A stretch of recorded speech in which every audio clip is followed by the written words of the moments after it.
সুপ্রিয় দর্শক, সবাইকে আসসালামু আলাইকুম।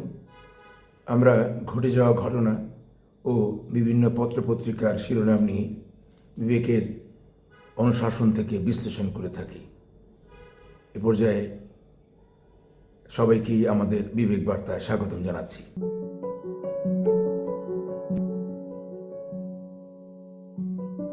আমরা আজকে যে শিরোনামটি নিয়ে কথা বলবো সেটা হচ্ছে মাঠে সক্রিয় ছাত্রনেতারা আওয়ামী লীগকে নির্বাচনে অংশ নিতে দেওয়া হবে না, মাহফুজ। অর্থাৎ এটা আমাদের উপদেষ্টা, মাননীয় উপদেষ্টা জনাব মাহফুজ আলম বলেছেন যে আওয়ামী লীগকে নির্বাচনে অংশ নিতে দেওয়া হবে না। এটা নিয়েই দুটি কথা বলতে চাই। আওয়ামী লীগের কিছু নেতা যারা মন্ত্রী ছিলেন, এমপি ছিলেন, বিভিন্নভাবে তারা দুর্নীতি, সন্ত্রাস এগুলো করে তারা ছাত্র জনতার আন্দোলনের মুখে তারা দেশ ছেড়েছেন। এখন প্রশ্ন হলো, আওয়ামী লীগ একটা দীর্ঘ পুরনো দল, এখন তাকে নিষিদ্ধ করা, ইতিমধ্যেই ছাত্রলীগকে নিষিদ্ধ করা হয়েছে, এখন আওয়ামী লীগকে নিষিদ্ধ করা, অর্থাৎ তারা নির্বাচনে অংশগ্রহণ নিতে পারবে না, তার মানে তারা এক ধরনের নিষিদ্ধ হয়ে যাবেন। সবচেয়ে বড় কথা হলো, জনাব মাহফুজ আলম, আপনি একজন উপদেষ্টার চেয়ারে বসে এ কথা বলতে পারেন কিনা? এটা একটা রাজনৈতিক বক্তব্য, যেটা মাঠ পর্যায়ে, মাঠে থেকে বলতে হয়। যখনই আপনি ক্ষমতার মসনদে বসবেন, তখন আপনার বক্তব্যের মধ্যে একটা নিরপেক্ষতা থাকতে হবে, একটা গ্রহণযোগ্যতা থাকতে হবে। ইতিমধ্যেই বিভিন্ন স্ট্যাটাস দিয়ে, বিভিন্ন কথা বলে সংকট সৃষ্টি করেছেন। এটা আপনি অনেক জানেন বলে আপনি মনে করেন, কিন্তু এটা পরিপক্কতা এখনো পায়নি। কারণ কোন জায়গায় বসে কি কথা বলা যাবে, কতটুকু সীমাবদ্ধতা আছে, এই বিষয়টি আপনি এখনো বুঝে উঠতে পারেননি। অর্থাৎ বিনয়ের সাথে আপনাকে পরামর্শ দিচ্ছি, যদি আপনি মনে করেন আওয়ামী লীগ আর নির্বাচনে অংশ নিতে পারবে না, এই কথা বলার কি এখতিয়ার আপনার? আর এই কথা বলা কি খুব জরুরি? শেখ হাসিনার বিরুদ্ধে এত দুর্নীতি, এত সন্ত্রাসের অভিযোগ, এগুলো চাক্ষুষ দেশের সমস্ত মানুষ দেখেছে। এখন যদি আওয়ামী লীগ নির্বাচনে আসে, দেশের সমস্ত মানুষই তো, যারা তাকে তাড়িয়েছে, তারাই সিদ্ধান্ত নেবে যে আওয়ামী লীগ রাজনীতি করবে কি করবে না। আর যদি যারা দেশ ছেড়েছে, যারা আসামি হয়েছে, যখন সুষ্ঠুভাবে তাদের বিচার সম্পন্ন হবে, তাদের অপরাধের বিচার হবে, কিন্তু তাদের অপরাধের দায় আওয়ামী লীগ সংগঠন নেবে কেন? একটা দলের যদি কেউ নেতৃস্থানীয়, নেতৃ পর্যায়ের লোক যদি কোনো ফৌজদারি অপরাধ করে, বাংলাদেশের দণ্ডবিধি মোতাবেক তার বিচার হবে, কিন্তু তার দায় সংগঠন নেবে কেন? সংগঠনে তো লক্ষ লক্ষ মানুষ, কর্মী, নেতাকর্মী আছে, এই শাস্তি তারা ভোগ করবে কেন?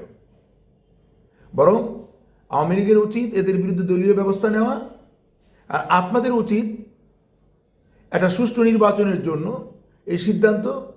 আপনারা যেহেতু একটা নির্বাচন সংস্কার কমিটি করেছেন, আপনারা যেহেতু নির্বাচন কমিশন, সিইসি নিয়োগ দিয়েছেন, প্রধান নির্বাচন কমিশনারকে নিয়োগ দিয়েছেন, কিছু কাজ তাদের জন্য রাখুন, তারাও কিছু করুক। সব কাজ আপনারা করছেন চান কেন? একেবারে ভারত নিয়ে কথা বলতে হবে, ভারতের অঙ্গরাজ্য নিয়ে আপনাদের বাংলাদেশ গঠিত হবে, তারপরে আবার এদিকে আওয়ামী লীগকে করা যাবে না, মানে ছাত্রলীগকে নিষিদ্ধ করেছেন। কই, গত 3 দিন আগে তো ছাত্র দলের এক নেতাকে পুলিশের কাছ থেকে ছিনিয়ে আনতে গিয়ে 5 জন পুলিশ আহত হয়েছে। তো ছাত্র দলকে নিষিদ্ধ করুন। ছাত্র দলের যে নেতাকে মানে করতে গিয়ে, যে 3 দিন আগে ছাত্রলীগকে নিষিদ্ধ করেছেন, এবার ছাত্র দলকে নিষিদ্ধ করুন, আওয়ামী লীগকে নিষিদ্ধ করুন। বিএনপিকেও 2 দিন পরে, যেহেতু তাদের মধ্যে কথার সুর ভালো না, তারা যেহেতু আপনাদের মতো করে আপনাদের ভাষায় কথা বলতে পারছে না, তা তাদেরকেও নিষিদ্ধ করুন। এক পর্যায়ে নিষিদ্ধ করতে করতে জিনিসটা কি কোথায় দাঁড়াবে জানেন? সেটা হচ্ছে যে ওই এক লোককে জিজ্ঞেস করছে, ভাই এখানে কোনো দাঁতের ডাক্তার আছে? বলে, জি না, এই এলাকায় কোনো দাঁতের ডাক্তার নাই। কারণটা কি? ওই এলাকার কোনো মানুষের দাঁত নাই। দাঁত না থাকলে তো দাঁতের ডাক্তারের কোনো কাজ নাই। দেশের সব রাজনীতি আপনারা করে বসে আসবেন। 5ই আগস্ট যে বিপ্লবটি সংগঠিত হয়েছে, এদেশের ছাত্র জনতা সবাই অংশগ্রহণ করেছে। এটা ছিল সবার স্বতঃস্ফূর্ত পদক্ষেপ। এটা কোনো রাজনৈতিক মতাদর্শের ভিত্তিতে প্রতিষ্ঠিত হয়নি। আপনাদের ডাকে সবাই নেমে এসেছে, এ কথা সত্য নয়। সবাই নেমে এসেছে সবার স্বতঃস্ফূর্ত তাগিদে। মা তার সন্তানকে ঠেলে দিয়েছে, ভাই তার ভাইকে ঠেলে দিয়েছে। এখানে আপনাদের দিকে মুগ্ধ হয়ে সবাই নেমেছে। সবাই তাদের প্রয়োজন, এর সামগ্রিক প্রয়োজনের প্রেক্ষাপটে এই আন্দোলন তৈরি হয়েছিল। যখনই এই সমস্ত আন্দোলনটা আপনাদের নামে আপনাদের মতো করে টাইটেল দিয়ে আপনাদের মতো করে এটা ব্যবহার করার চেষ্টা করেছেন, ছিটকে গেছে সমস্ত মানুষ। ডাক দিয়ে দেখেন, দল গঠন করতে যাচ্ছেন তো দেখেন কয়টা কমিটি, কয়টা লোককে সম্পৃক্ত করতে পারেন। পথে হলো দেরি। অর্থাৎ এটা বলতে চাই না, কথা আলোচনাটা অনেক বড় হয়ে যাবে, সেই আলোচনায় অন্যদিকে অন্যভাবে যাওয়া যাবে। আপনারা নিজেরাও ক্ষমতাকে আঁকড়ে ধরার চেষ্টা করছেন কোনোভাবে, এটা মানুষের কাছে সুস্পষ্ট।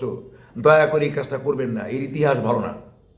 যদি এই আন্দোলনের পরে আপনারা আবার ছাত্রদের মাঝে সুসংগঠিত করতেন, ছাত্রদেরকে উদ্বুদ্ধ করতেন, 10 বছর পরে যদি আপনারা পুরোপুরি একটা প্রাপ্ততা নিয়ে একটা অবস্থান নিয়ে আসতেন, দেশের সমস্ত মানুষ অভিনন্দন দিত আপনাদেরকে। এটা একটা সময় লাগে, বুঝেন নাই, বুঝতে পারেন নাই। যখন যা মনে আসলো, মুখে আসলো বলে ফেলা, এটা ঠিক না।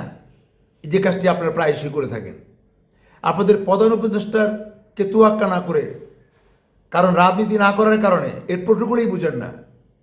কোনটা বলা যাবে, কোনটা বলা যাবে না, কোনটা আপনার এখতিয়ারের মধ্যে, কোনটা আপনার এখতিয়ারের বাইরে, এইটাই তিনি জানেন না। জানতে সময় লাগবে। বই পুস্তক অনেক পড়েছেন, কিন্তু এরপরেও কিছু জিনিস সময়েই শিক্ষা দেয়। এই সময়টা অতিক্রম না করলে শেখা যাবে না। তরুণদের নেতৃত্ব কথাটা ভুল। তরুণের মধ্যে তারুণ্য থাকে, তরুণের মধ্যে শক্তি থাকে। আর শক্তি প্রয়োগ করার কৌশল একটা নয়। এজন্য প্রবীণদের হাত ধরেই রাজনীতি শিখতে হয়। যে কারণে ক্যাডার জব দেখেন না, বিসিএস করেই কিন্তু সচিব হয় না। 20 বছর 30 বছর চাকরি করার পরে সেই দায়িত্বে যেতে হয়। এটা শুধুমাত্র জ্ঞানের ব্যাপার না, এখানে অভিজ্ঞতার বিষয়। আপনারা তো সরকার তৈরি করেছেন, আপনারা রাজনৈতিক দল তৈরি করেছেন, এগুলো ডামি দল হিসাবে পরিচিতি পাবে। ডামি দল যেগুলো আওয়ামী লীগ করতে চেষ্টা করছে বিভিন্নভাবে। ইতিহাস থেকে শিক্ষা নেবেন, ঘটে যাওয়া ঘটনা থেকে শিক্ষা নেবেন, ঘটে যাওয়া ঘটনা থেকে পর্যালোচনা করবেন। আপনারা আপনাদের বৈষম্য বিরোধী দল যেটা, সেই দলটাকে একত্রিত করতে পারতেন না। হাজার অভিযোগ। 5ই আগস্টে এখানে কোনো চেইন অফ কমান্ড ছিল না, কিন্তু একটা রাজনৈতিক দলের চেইন অফ কমান্ড লাগে, একটা রাজনৈতিক দলের গঠনতন্ত্র লাগে। গঠনতন্ত্র মোতাবেক নেতা কর্মীদের চলার দীর্ঘদিনের অভ্যাস থাকতে হয়।